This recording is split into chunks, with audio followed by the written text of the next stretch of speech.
I'm just really touched. What a beautiful song this morning. And this is the first time I've been in front of a congregation since the pandemic started. So thank you for inviting me.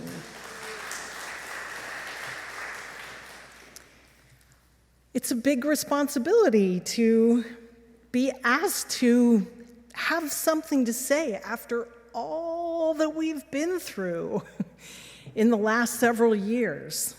So I always try to think, like, what is the one thing that I've learned that I hope others can maybe benefit from?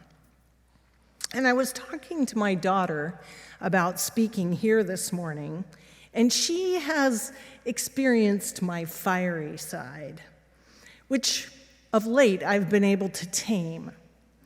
So she suggested the title, Retraining the Dragon, and I considered it the highest of compliments. When things are going well in my life, that fire is passionate and creative and full of energy. I'm ready to burn the candle at both ends. But when I'm stressed and anxious, ungrounded, or out of sorts, my fire means I usually need to apologize and rethink things. And I don't know about you, but there's plenty in the news, the upheavals of everyday life that keeps me, and I expect not just me, very unbalanced. Sometimes it's just subtle. I wake up from an anxious dream. Thank you for the illustration, Kat, that was beautiful. And I feel like I'm in a house with so many rooms that I'm getting lost.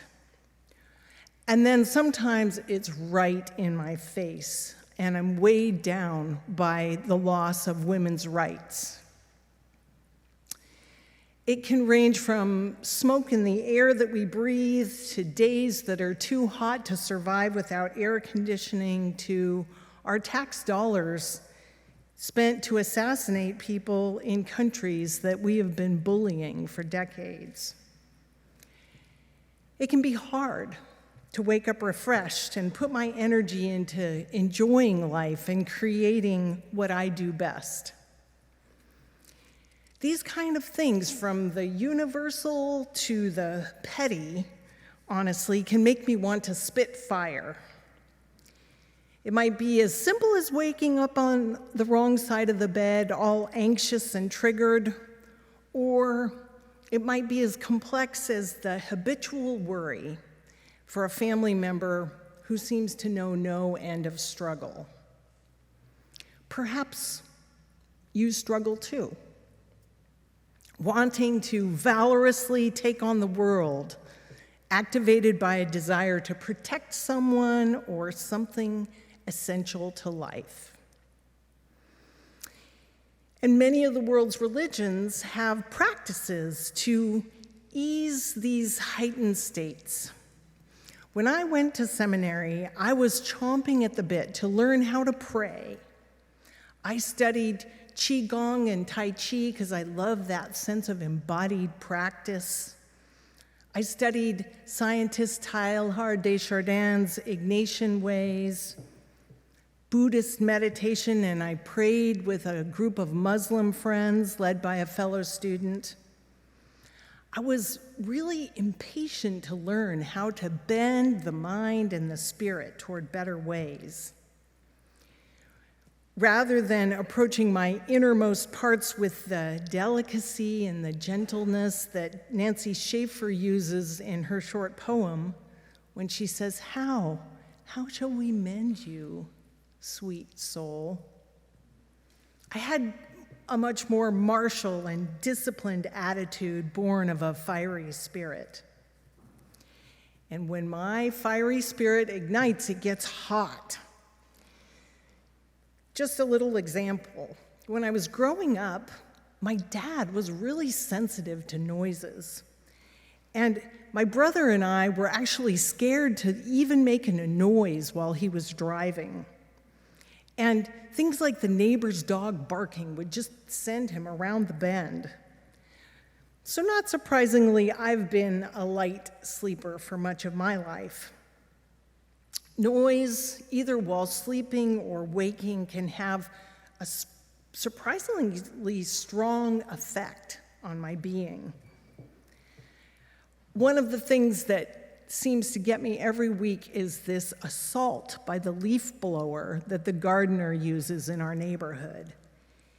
It has me feeling like it's fingernails on a chalkboard, or, wanting to pass laws against them. And often I just can't focus when I hear it. I would wonder, are they blowing a big mess into my yard that I'm going to have to clean up? And sometimes if I couldn't stand it anymore, I would just go get groceries or take a walk to get away from it. Have you had those things that trigger you where you can't concentrate or feel like you have any choices? Maybe it's not just a loud noise, maybe it's something else for you. And you might wonder, what does this have to do with church? Or theology, or one's spiritual side? One part of practical theology is our beliefs about human nature. Do you believe people are inherently good? And I can tell you, when I see red, when I'm triggered, it's very hard to notice and introduce the thought that perhaps I should be happy that someone out there has called 911 and they're getting a response, right? I should be happy that my neighbors are doing their best to keep their yard looking great. But I don't feel or act or think anything that's kind or generous toward other people when I'm in that state. It makes me doubt my own ability to do right by other people, and it makes me doubt other people as well. But if I can take a few breaths and kind of be with that hard edge, the fluttering in my torso, the sort of butterflies in my brain, I always know that I have more choices than might be obvious. I was talking to a friend about a difficult situation, and she said, "Oh, did you have a carefrontation?" Me? No. But I appreciate that kind of framing and encouragement to let the words that I can't find have some space, to just come into my being with that breath, as the song Unwritten says. Maybe you are the sort of person who can easily just put that situation aside and focus on other things. So perhaps this sermon is for someone that you know or love. But speaking personally, for whatever reason, whether it's part of my genetics or conditioning or my brain chemistry, I've come to see how ruminating on a perceived affront saps my energy and can lead me to be very hard to satisfy. I've known this about myself since childhood. So recently, when someone mentioned the words DNRS to me in connection with overcoming allergies a couple of years ago, I was instantly intrigued. It's a cognitive behavioral practice, dynamic neural retraining system, DNRS. And it is a whole way to notice that I'm triggered and identify the thoughts, the feelings, the behaviors that are associated with that triggering, and then shift the patterns in my brain chemistry incrementally, day by day, situation by situation. Now, with the loud noise of the leaf blower, for example, I acknowledge I acknowledge that it bothers me and that I want to stop that pattern. I notice that my brain is stuck in a rut. Naming this and naming that this keeps me scanning my environment for irritations and ruminating on how irritating it is and wishing I could be in control of banning them, naming that helps me know that this is just a brain pattern and it can be changed. What a relief to know that this is not fundamentally who I am, a leaf blower hater. And it's actually not how I have to react going forward. In the words of our song earlier, there's a possibility for a story that is yet untold. And it's about then that a delicious feeling wafts in with the fresh thought that I can shift my focus, shift my mood, more importantly, by thinking about an enjoyable memory or something enjoyable in the future. And this allows that irritation to be married to the brain chemistry of good feelings. So this consternating patterned response can be changed going forward. One of the biggest aha moments I've had during the last few years was realizing that when I'm triggered, I'm actually in the perfect neuroplastic state that's ideal for rewiring if I can bring the necessary awareness to it. So this awareness consists of recognizing the triggering and setting my mind to switching the mood. Acknowledging patterns that contribute to the triggering and then accessing the good feelings associated with friends and adventures and feeling connected, feeling awe and wonder and joy and ease. Amazing. What brings about this brain change isn't just feeling it for a moment, but it's actually more like stewing in those good feelings for 5 to 10 minutes. Whoever thinks to do that? Like, you might be able to crack a joke, but can you really let it go and then feel those good feelings for a reasonable amount of time? And taking that 5 to 10 minutes several times a day, depending on what kind of patterns you're trying to change, creates the internal brain chemistry associated with love and care and nurture. Those dopamine, oxytocin, serotonin, epinephrine, neurotransmitters that actually change the thoughts and feelings and behaviors in the moment for how your patterned response can be next time.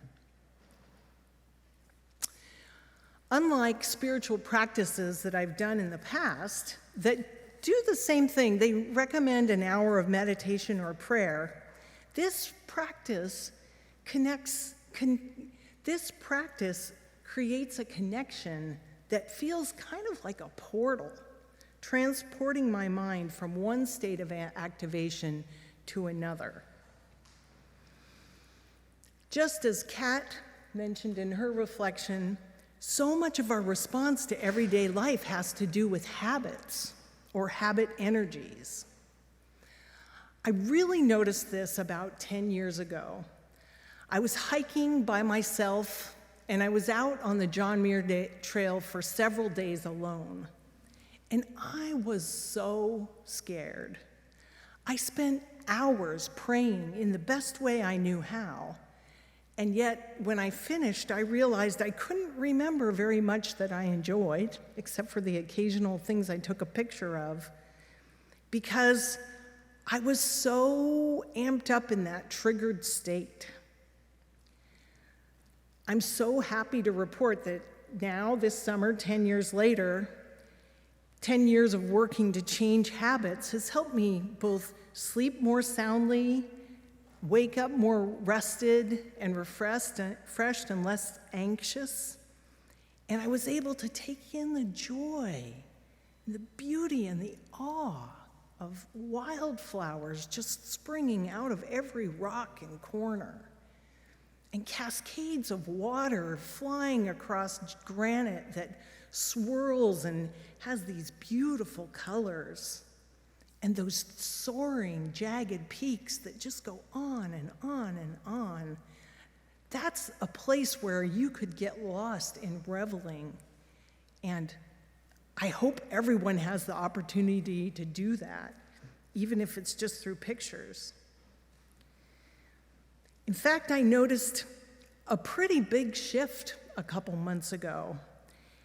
Some neighbors several houses away were having a party, and it sounded like Mardi Gras out there. They were just whooping it up and reveling. My husband and daughter were like sheltering them inside, exasperated but enduring it.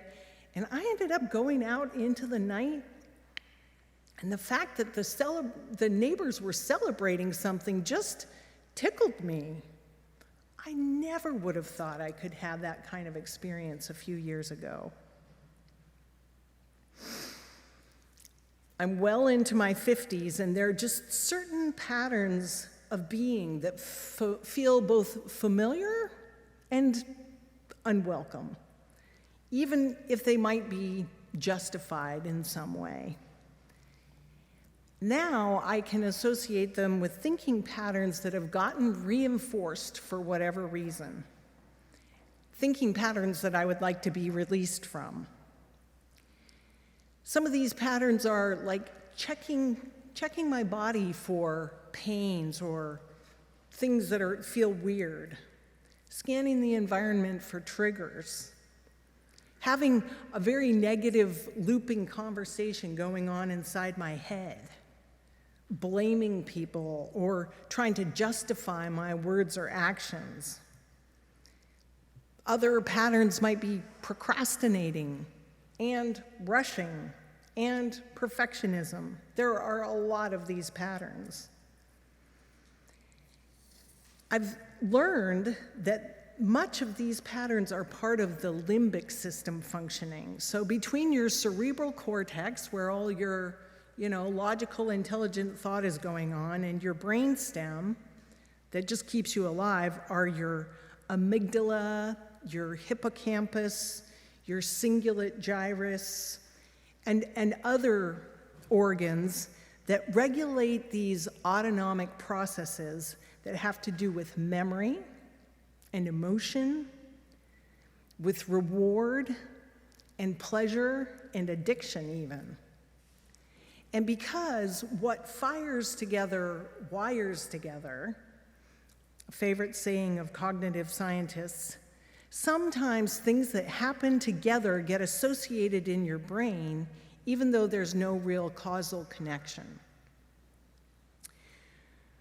Releasing yourself from thinking and feeling that things that have wired together must always be associated is very freeing for the spirit. This DNRS, or dynamic neural retraining system, can help untangle that cross-wiring. And that cross-wiring, for me, was a big part of feeling anxious and ungrounded and unable to focus when I was triggered or checking for threats. If I hadn't spent this year of digging to undo this cross-wiring, I'm not sure I would believe it was possible to shift into making so many more enjoyable memories more often, into being able to live in the moment and be at ease. This retraining works by recognizing the emotional patterns and triggers associated with shifting into fight or flight, and it works to marry the ease and good memories and personal values with those patterns so that your rest and digest chemistry can heal the affront and help create more options for living in the moment with a sense of humor and joy. It has, day by day and moment by moment, helped me change from responding with that fierce dragon-like fire to an irritation, to reserving my passion for creative, playful responses in the best moments. And then, when that falls short, redoubling my efforts to rewire. As I age, I know that my ability to make a difference is about the ways I can surprise both myself and others and my loved ones with writing more care and love into those untold stories that we will share going forward.